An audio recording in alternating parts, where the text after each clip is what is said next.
예, 참 오랜만입니다. 염종석의 거인 세상에 롯데자이언츠 이야기를 해보겠습니다. 이게 야구 시즌 다 끝났는데. 예. 동해과학대 야구 염종석 감독 스튜디오 오랜만에 함께합니다. 어서 오십시오. 어서 오십시오. 정말 오랜만입니다. 네. 반갑습니다. 예. 여러 가지 일들이 있었어요. 그죠? 뭐 그렇죠. FA도 영입을 했고 또 선수들도 왔다 갔다 하고 이제 스토브리그가 막 진행이 되고 있는데 그 와중에 이제 골든글러브 주인공 시상식이 12월 9일에 있습니다. 근데 여기에 지명타자 부문에서 이대호 선수가 아주 유력한 후보로 꼽히고 있어요. 우리 팬분들이 제일 바라는 거겠죠. 예. 근데 기록을 좀 살펴보니까 뭐 크게 경쟁할 만한 선수가 없더라고요. 없어요. 그러니까 네. 저는 이대호 선수가 골든글로브의 주인공이 될 거라고 믿어 의심치 않습니다. 우리 팬분들이 누가 그걸 의심하겠습니까? 그렇죠. 네. 이 정도는 진짜 기자들도 그렇지. 다 네. 알 수밖에 없죠. 그죠?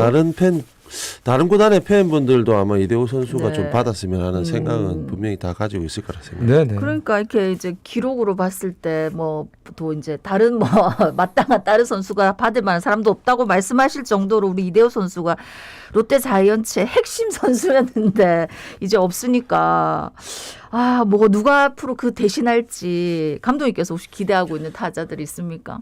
저뿐만 아니고 모든 팬분들이 이제 기대하는 선수 있지 않습니까? 한동희 선수. 한동희 선수가 최근에 한 4년 동안 꾸준하게 조금씩 발전을 하고 있습니다. 근데 네. 저희가 이 방송을 1년간 해오면서 제가 또 싫은 소리도 좀 많이 했고 했는데 네네. 그래도 그 선수에게 꾸준하게 이제 기회를 줬기 때문에 그 선수에게 먼저 기대를 해야 될 것 같고요.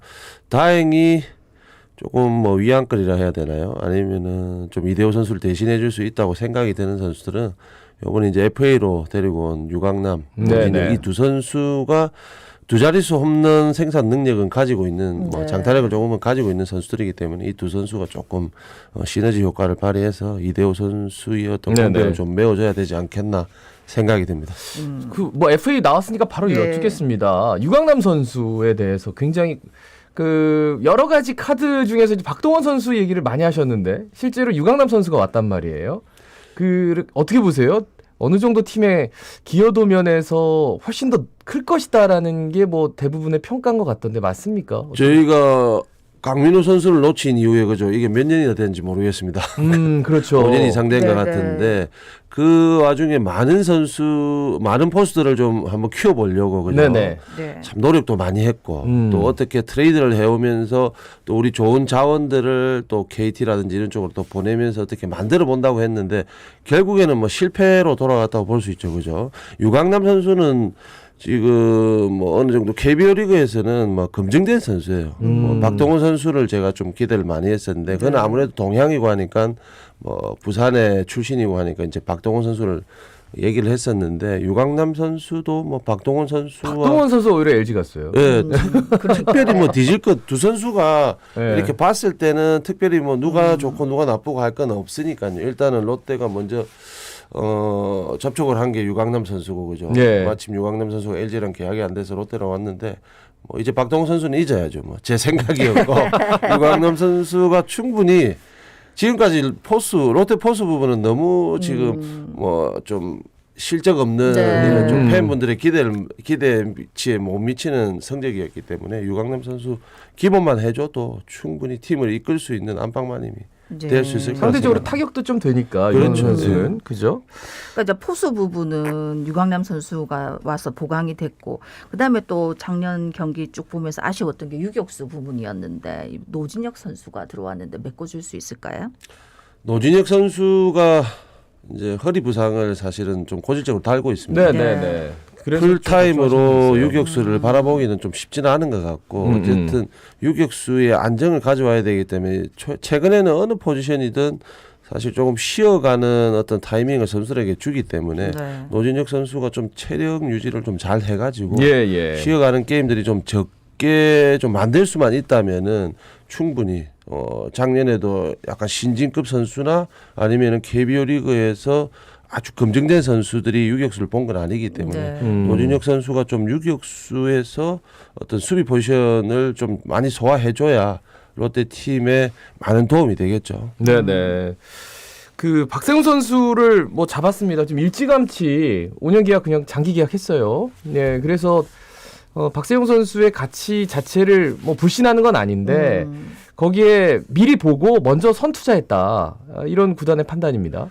SSG가 먼저 한 2년 전부터 그렇죠. 계속 FA 되기 접촉을 전에 네, 예. BFA 이제 장기 계약으로 갔었는데 롯데도 그 어떤 트렌드를 따라간 것 같고요. 네네. 특히 박세용 선수 사실은 뭔가 포텐이 아직 터뜨렸다고 생각할 수 있는 기록은 아닌데 네네. 어쨌든 그런 걸 뭐 기대치도 있을 거고 그죠. 지금까지 해왔던 어떤 성적의 기록도 있을 거고 예. 그리고 프론트에서 토종 에이스라는 어떤 호칭을 계속 우리가 주고 있지 않습니까? 그렇죠. 그런 상징적인 것도 있을 거고 모든 거 프론트에서 판단하고 책임지고 계약을 시킨 거니까 우리 뭐 박세웅 선수 지금까지 해온 대로 해준다면은 뭐 90억이라는 돈이 많으면 많고 예, 최근에 예. 트렌드로 봐서는 아주 많은 것 아니, 같지 성민규 단장이 이제 마지막에 재계약했잖아요. 네. 그러면 그때까지는 이렇게까지 안 쓸 수 있느냐. 예, 허리띠 졸라매고 했는데 이번 FA를 보면 진짜 그동안 못한 거 한번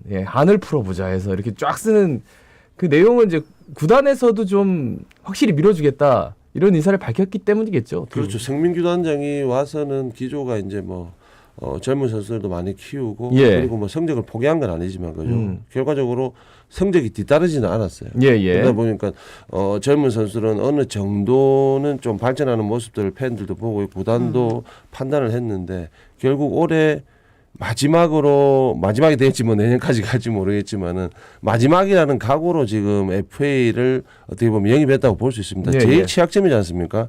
우리가 포수 부분, 네. 유격수 부분 그리고 손아섭 선수가 빠졌던 우익수 부분 우익수, 이 세 포지션이 제일 취약점이었는데 어쨌든 포수와 유격수 부분에서 이 두 선수를 영입함으로 해서 올해는 뭔가 성민규 단장이 사활을 걸었다, 칼을 빼들었다. 아직 예. 2022년입니다.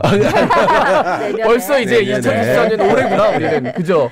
그래서 네. 성민규 단장의 어떤 각오가 어. 보이는 그런 영입이었다고 볼 그래요, 수 있어요. 그래요. 예, 근데 롯데 이제 왼손 투수가 많이 없는데 유강남 선수 보상 선수로 이제 김유영 선수를 지명을 하는 바람에 그럼 이제 김진욱 선수밖에 안 남나? 뭐 눈에 띄는 선수. 예. 먼저 저도 이제 롯데자이언츠 코칭 스텝을 해봤기 때문에 이 FA 한 명을 잡음으로 해서 이 20명을 거르고 이 어떤 한 명을 주기 위해서 네. 이 명단을 내야 되는데 거기에 따르는 어떤 이 실익이 정말 이 찬반이 참 많습니다. 네. 스텝에서. 근데 결국에는 이제 감독과 뭐 프론트에서 그걸 뭐 결정을 하겠죠, 그죠? 네네. 상당히 어려웠을 거라고 생각은 네. 드는데 그리고 김진욱 선수는 사실은 선발 투수로서 어떤 키워봐야 되고 뭐 커야 되는 선수인데 네네. 김유영 선수는 불펜이지 않습니까, 네. 그죠? 그래서 이 김진욱 선수의 어떤 활용도를 다시 한번 생각을 해봐야 되는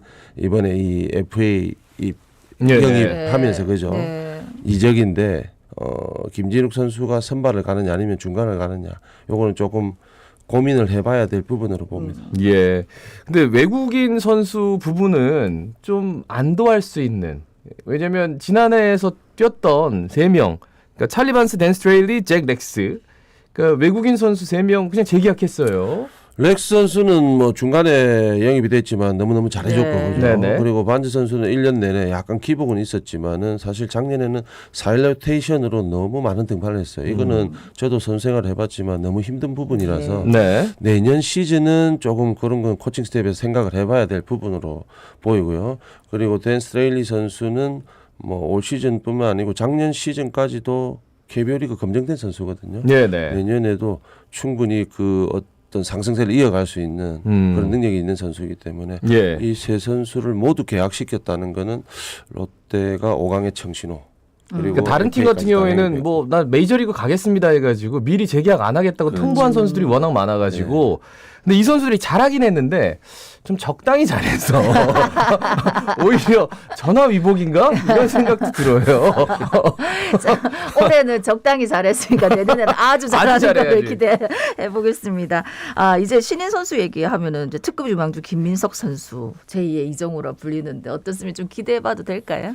유격수라는 어떤 수비 포지션을 가지고 상당한 큰 기대를 가지고 들어왔는데 사실 청소년 대표 어떤 대회를 가서도 사실 유격수는 조금 양보를 한 네네네. 유격수 수비를 못 해가지고 다른 포지션 일루수도 가고 했는데 네.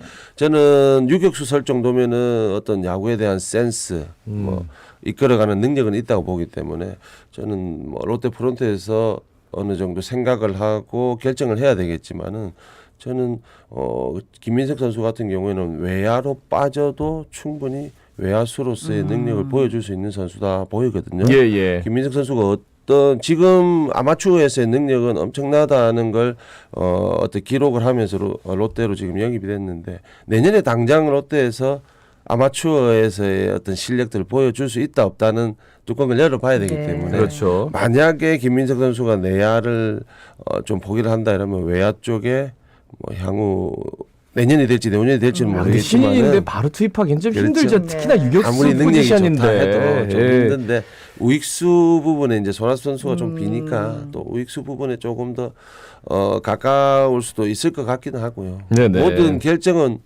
프론트에서 현장 감독과 결정하겠죠. 근데 김민석 선수가 아니더라도 뭐 한태양 선수, 뭐 그리고 그 전에 이제 김민수 선수 비슷하지만 네. 어쨌든 포지션이 있으니까 노진혁 선수가 들어왔으니까 그 조금 더 좀 촘촘하게 선수 기용이 가능할 수도 있겠다. 한편으로는 예 그런 생각 듭니다. 앞서 말씀드린 대로 최근에는 이제 포지션마다 우리 KBO 리그 선수층에 비해서는 우리가 144경기를 사실 시즌 치르기에는 쉽지 않은 사실 네네네. 풀이거든요.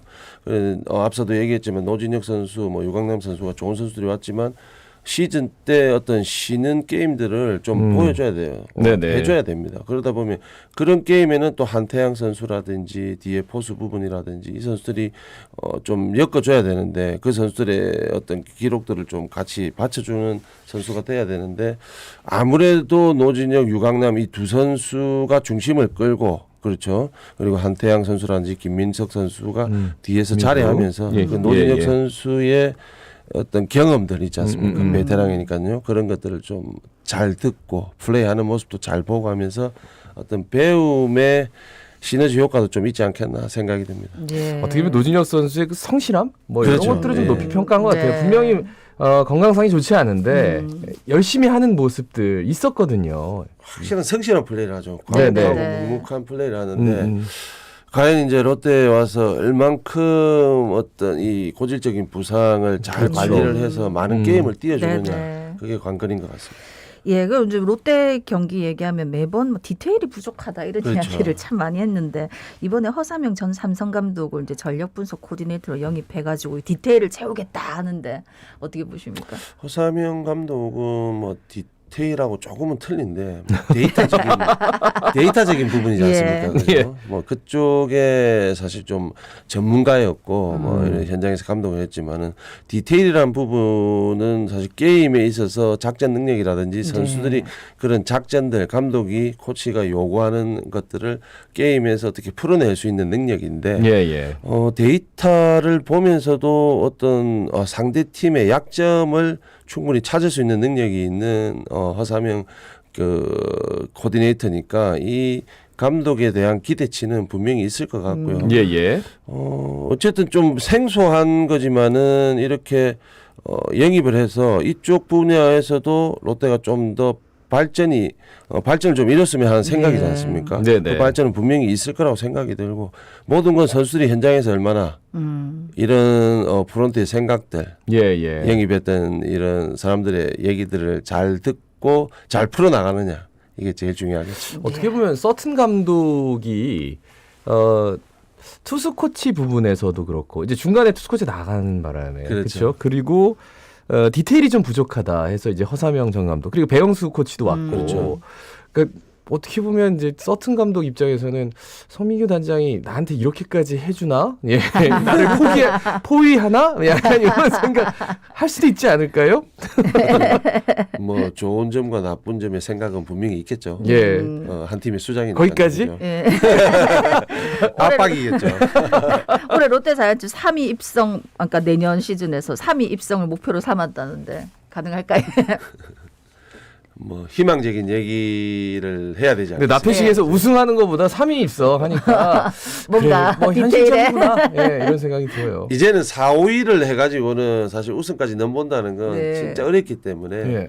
현실적으로 뭐 1, 2위를 한다 뭐 좋겠지만은 아주 현실적인 얘기를 한 것 같습니다. 그게 어떻게 보면 내년 롯데가 요 정도 가을 야구를 하니까 4, 5위는 사실 크게 의미 없는 것 같고 1, 2위를 하기에는 좀 모든 어떤 전력이라든지 이런 걸 봤을 땐 좀 떨어지는 것 같고 해서 3위는 예. 목표를 세운 것 같아요. 알겠습니다. 내년 3위 입성 목표를 삼았는데 그 중간에 그 가름자로 우리 저 염정석 감독님 내년에도 좀 수고 많이 해주십시오. 감사합니다. 고맙습니다. 예, 동인과학대 야구부 염정석 감독이었습니다. 예, 자가 찾으면 18,036회 박성원이었습니다. 아나운서 김동현이었습니다.